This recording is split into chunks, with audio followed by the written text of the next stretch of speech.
Hello friends, मैं Amarendra Kumar. Welcome to AG point.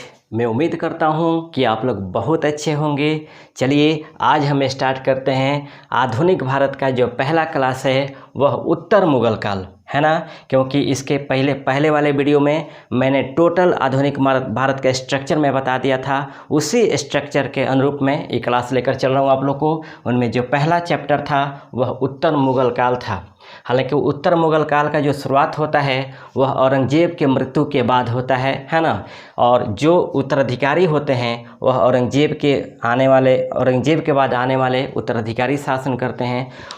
उत्तर मुगल काल class start करने से पहले उत्तर मुगल काल के अधीन जितने भी शासक हैं पहले उनके क्रम को देख लेते हैं हम लोग, क्योंकि किसी भी शासन या वंश का क्रम को पूछता है, बहुत ज़्यादा पूछ देता है या जानकारी रखनी चाहिए। इसीलिए उत्तर मुगल काल के पहले प्रमुख शासकों के बारे में हम जान लेते हैं। तो चलिए स्टार्ट करते हैं। प्रमुख शासक।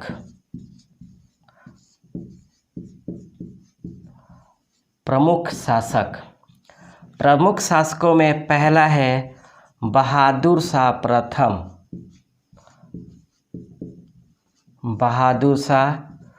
प्रथम। इनका जो वास्तविक नाम था वह मुअज्जम था और इनका जो शासनकाल था वह 1707 से 1712 था। दूसरे नंबर में इनका लड़का आता है जहांदार शाह। और जहांदार शाह का जो शासनकाल होता है वह 1712 से 1713 होता है, मात्र 1 वर्ष के लिए। फिर तीसरा जहांदार शाह का जो भतीजा आता है वह फर्रुखसियर आता है। फर्रुखसियर का जो शासनकाल है वह 1713 से 1719 है। उसके बाद चौथे नंबर में रफ़ी-उद-दरजात, इनका जो शासन काल होता है वह फरवरी से जून 1719 तक इनका शासन होता है। उसके बाद आते हैं रफ़ी-उद-दौला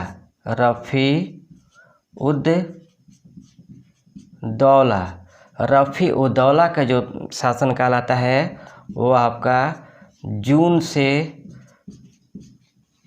सितंबर 1719 तक है ना। इसका स्क्रीनशॉट आप लोग लेते जाएंगे।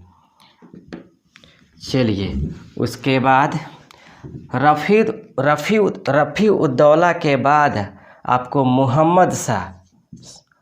मुहम्मद शाह शासन संभालते हैं। मुहम्मद शाह का जो वास्तविक नाम था वह था रोशन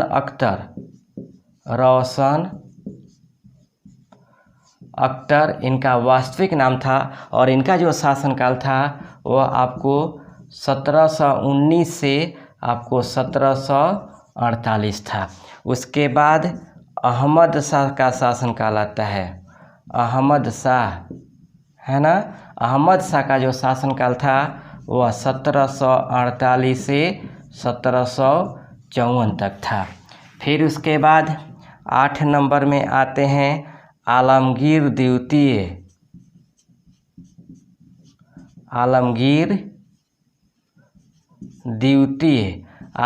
द्वितीय का जो वास्तविक नाम था वह था अजीजुद्दीन इनका वास्तविक नाम था। और इनका शासनकाल था आपको 1754 से 1759 तक। उसके बाद 9 नंबर में आते हैं शाह आलम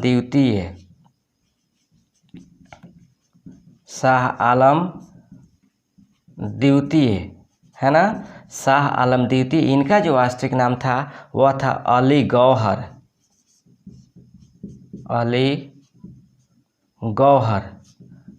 है ना। इनका जो शासनकाल था वह 1759 से 1806 था है ना। 1759 से 1806 6 इनका शासनकाल था। उसके बाद 10 नंबर में आते हैं आपको अकबर द्वितीय।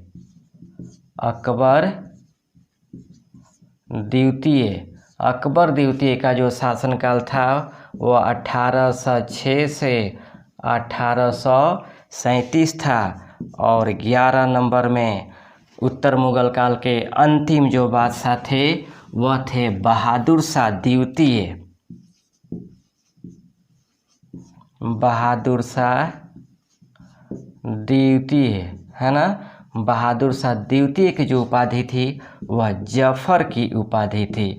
और इनका जो शासनकाल था वह आपको 1837 से 1862 तक था। ठीक ना।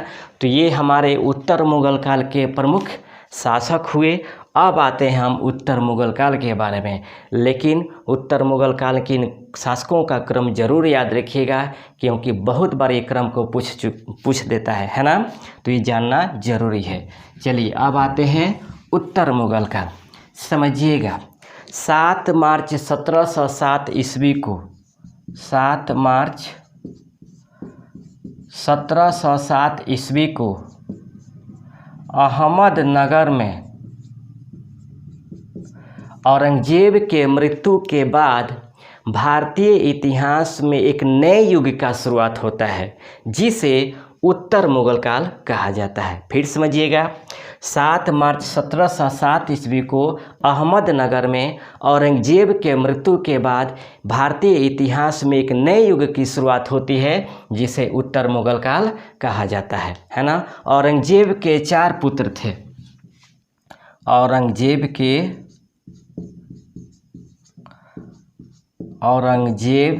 के 4 पुत्र थे। चारों पुत्रों में जो पहला था वह था शहजादा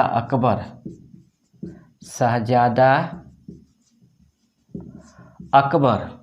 दूसरा था मुअज्जम। तीसरा था मुहम्मद आजम। और चौथा था मुहम्मद काम बख्श। अब समझिएगा आप लोग, इन चारों पुत्रों में औरंगजेब की नीतियों का जो कट्टर विरोधी था वह आपको अकबर था, है ना। औरंगजेब के नीति का कट्टर विरोधी, औरंगजेब के नीति का कट्टर विरोधी जो था वह आपको अकबर था, है ना।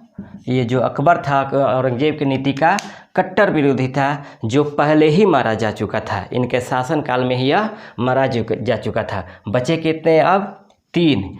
तीनों में ये जो 3 थे,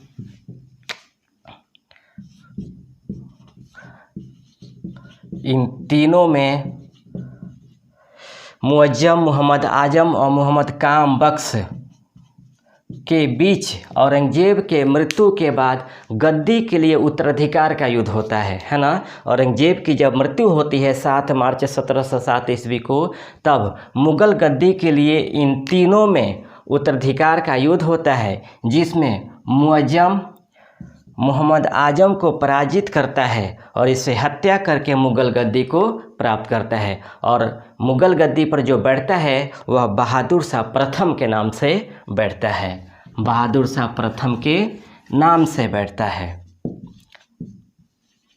बहादुर शाह प्रथम के नाम से बैठता है ना। बहादुर शाह प्रथम के नाम से बैठता है। इसे शाहे बेखबर के नाम से जाना जाता है।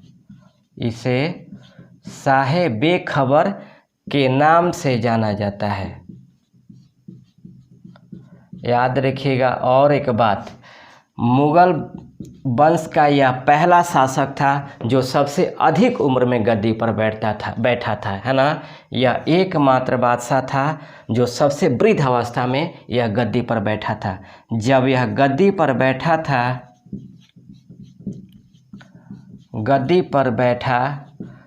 तब इसकी जो उम्र थी वह 65 वर्ष थी, है ना। ये क्वेश्चन पूछ देता है कि निम्न में से कौन ऐसा बादशाह था जो सबसे वृद्ध अवस्था का था, यानी सबसे अधिक उम्र में गद्दी पर बैठा था, तो आपको बहादुर शाह प्रथम, है ना। ये कंप्लीट हो गया। अब आते हैं जहांदार शाह पे। जहांदार शाह याद रखिएगा, जहांदार शाह, इसका शासनकाल था 1712 से 1713। ये जो गद्दी पर, ये बहादुर शाह प्रथम का पुत्र था। बहादुर शाह प्रथम का यह पुत्र था, और इसको गद्दी पर बैठाने में जो सबसे महत्वपूर्ण भूमिका निभाई थी वह एक शक्तिशाली अमीर था जिसका नाम था जुल्फ़िकार खां। जुल्फ़िकार खां, यानी जहांदार शाह ने जुल्फ़िकार खां के सहयोग से ही मुगल गद्दी पर बैठा था, और इसके ऊपर सबसे अधिक जो प्रभाव था इसकी प्रेमिका लाल कुंवर का प्रभाव था। लाल कुंवर का प्रभाव था, है ना। सबसे अधिक इसके ऊपर प्रभाव था तो इसकी प्रेमिका लाल कुंवर का प्रभाव था, और इसे लंपट मूर्ख के नाम से भी जाना जाता है। लंपट मूर्ख के नाम से भी जाना जाता है। फिर समझिएगा, यह बहादुर शाह प्रथम का पुत्र था, जुल्फ़िकार खां के सहयोग से गद्दी पर बैठा था। इसके ऊपर इसकी प्रेमिका लाल कुंवर का ज़्यादा प्रभाव था, और इसे लंपट मूर्ख के नाम से जाना जाता है। और एक बात, जहांदार शाह को इसके भतीजा फर्रुखसियर ने सैयद बंधुओं के सहयोग से हत्या कराकर गद्दी पर बैठा था। आगे देख लेते हैं। फर्रुखसियर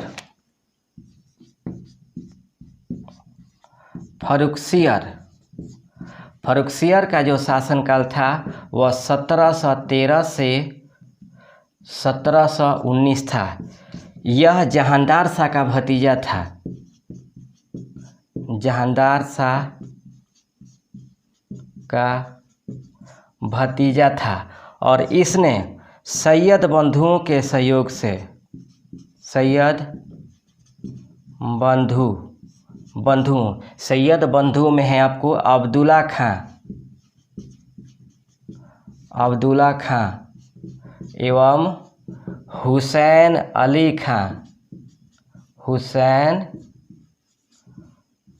खां, है ना। फर्रुखसियर ने सैयद बंधुओं के सहयोग से जहांदार शाह का हत्या कराकर गद्दी पर बैठा था। फर्रुखसियर ने अपने चाचा जहांदार शाह की हत्या सैयद बंधुओं के माध्यम से कराया और हत्या कराकर गद्दी पर बैठा था। सैयद बंधुओं को इसीलिए शासक निर्माता, भारतीय इतिहास में इन्हें शासक निर्माता के नाम से जाना जाता है ना। शासक निर्माता या किंग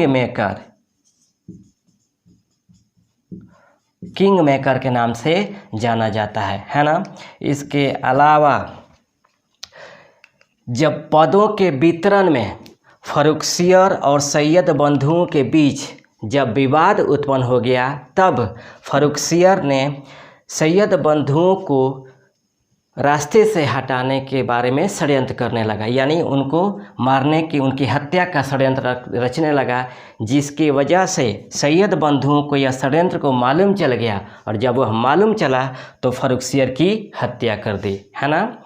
सैयद बंधुओं ने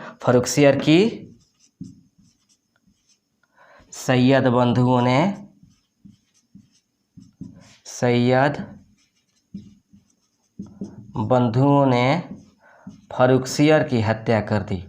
फर्रुखसियर की हत्या कर दी। याद रखिएगा, फर्रुखसियर को घृणित कायर भी कहा जाता है। फर्रुखसियर को घृणित कायर भी कहा जाता है ना। अब इसके बाद आते हैं, याद रखिएगा, सैयद बंधुओं ने फर्रुखसियर की हत्या करने और मोहम्मद शाह को गद्दी पर बैठाने के बीच में तीन शासकों को गद्दी पर बैठाया था। सैयद बंधुओं ने फर्रुखसियर की हत्या करने और मोहम्मद शाह को गद्दी पर बैठाने से पहले 3 शासकों को मुग़ल गद्दी पर बैठाया था। उनमें पहला था आपको रफ़ी उद दर्जात, इसमें दूसरा था नोकसियर कहीं कहीं मिलता है, कहीं कहीं नेक्सियर मिलता है, और तीसरा नोक्सियर और तीसरा रफ़ी उद दौला है ना। सैयद बंधुओं ने फर्रुखसियर की हत्या करने के बाद रफ़ी उद दर्जात को शासक बनाया, उसके बाद नोक्सियर या नेक्सियर को शासक बनाया, उसके बाद रफ़ी उद दौला को शासक बनाया। रफ़ी उद दौला जब शासक बना था तो इसने शाहजहां द्वितीय की उपाधि धारण की थी, शाहजहां द्वितीय की उपाधि धारण की थी, और शाहजहां द्वितीय की उपाधि धारण करने के बाद यह गद्दी पर बैठा था। इसके बाद रफ़ी उद दौला के बाद जो आता है शासक, वो आता है आपको मोहम्मद शाह, है ना। मोहम्मद शाह का जो शासनकाल था वह 1719 से 1748 था। याद रखिएगा, इन्हें रंगीला बादशाह के नाम से भी जाना जाता है, रंगीला बादशाह के नाम से भी जाना जाता है, और यह भी सैयद बंधुओं के सहयोग से, है ना, सैयद बंधुओं के सहयोग से गद्दी प्राप्त किया था, है ना। लेकिन यह भी चाहता था कि सैयद बंधुओं को हत्या कर दी जाए, है ना। इसी क्रम में मोहम्मद शाह के शासनकाल में चिनकिच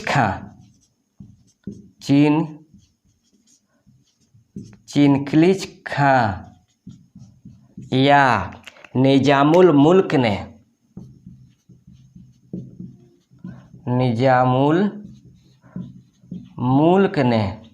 1722 ईस्वी में सैयद बंधुओं की हत्या कर दी।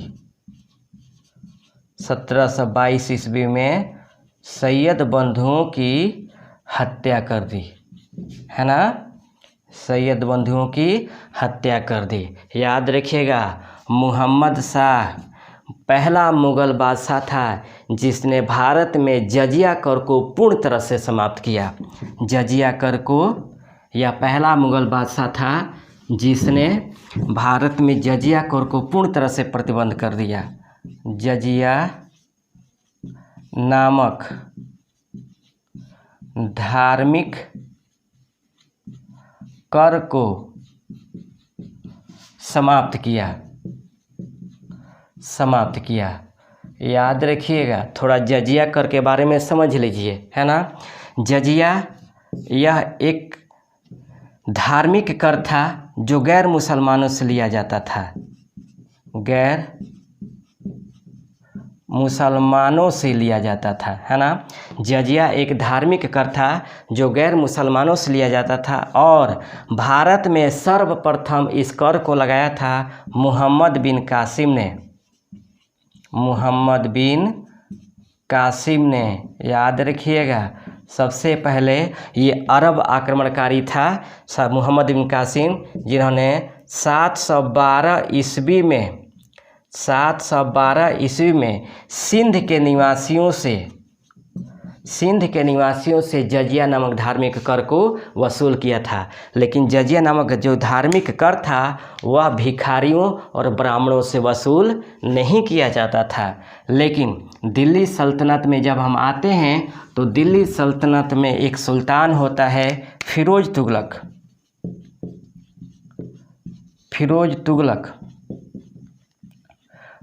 तुगलक पहला सुल्तान था जिसने ब्राह्मणों से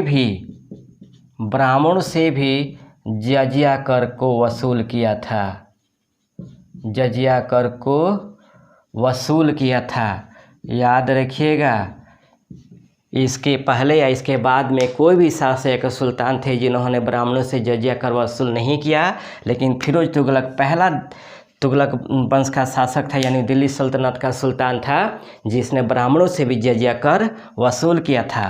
और आगे चलकर अकबर पहला बादशाह था जिसने अपने शासन काल में यानी 1564 ईस्वी में जजिया कर को अपने शासन काल में समाप्त किया था, अपने शासनकाल में समाप्त किया था। लेकिन जैसे ही अकबर का शासनकाल समाप्त होता है उसके बाद जहांगीर, शाहजहां या औरंगजेब आते हैं, पुनः यह जजिया कर प्रारंभ हो जाता है। और आगे चल कर के उत्तर मुगल काल में मुगल बादशाह मोहम्मद शाह ने 1720 ईस्वी में इसे समाप्त कर दिया, है ना। उसके बाद भारत में जजिया टैक्स को नहीं लिया गया। इसके बाद हम आते हैं मोहम्मद शाह के शासनकाल में ईरान के शासक नादिर शाह का आक्रमण। ईरानी शासक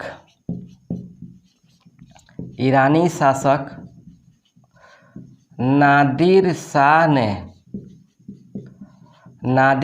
ने 1738 से 1739 के बीच भारत पर आक्रमण किया था, है ना। और नादिर शाह को ईरान का नेपोलियन भी कहा जाता है, ईरान का नेपोलियन भी कहा जाता है ना। जब यह दिल्ली पर आक्रमण किया था, नादिर शाह एवं मोहम्मद शाह के बीच में एक युद्ध हुआ था जिसका नाम है करनाल का युद्ध, है ना। करनाल का युद्ध, यह युद्ध मोहम्मद शाह एवं नादिर शाह के बीच में हुआ था, जिसमें मोहम्मद शाह को दिल्ली छोड़ना पड़ा था और नादिर शाह दिल्ली को तहस नहस कर दिया था, पूरा लूटपाट करके तहस नहस कर दिया था। और जब नादिर शाह ईरान जाने लगा तब अपने साथ शाहजहां द्वारा निर्मित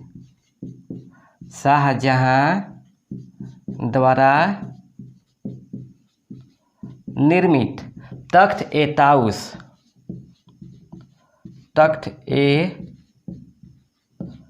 ताउस अथवा मयूर सिंहासन को अपने साथ ले गया था, है ना। तख्त ए ताउस अथवा मयूर सिंहासन को अपने साथ ले गया था। याद रखिएगा, इसी तख्त ए ताउस या मयूर सिंहासन में विश्व प्रसिद्ध कोहिनूर हीरा को जड़ा गया था, है ना। कोहिनूर हीरा को जड़ा गया था, है ना। विश्व प्रसिद्ध कोहिनूर हीरा को जड़ा गया था। और एक बात, मयूर सिंहासन का जो वास्तुकार था वह बेबादल खां था, है ना। और याद रखिएगा, जब शाहजहां की मृत्यु हुई तो मृत्यु के बाद इस मयूर सिंहासन को दिल्ली के लाल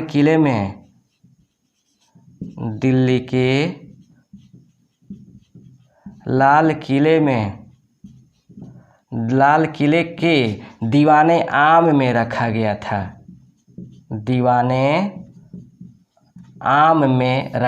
था, है ना।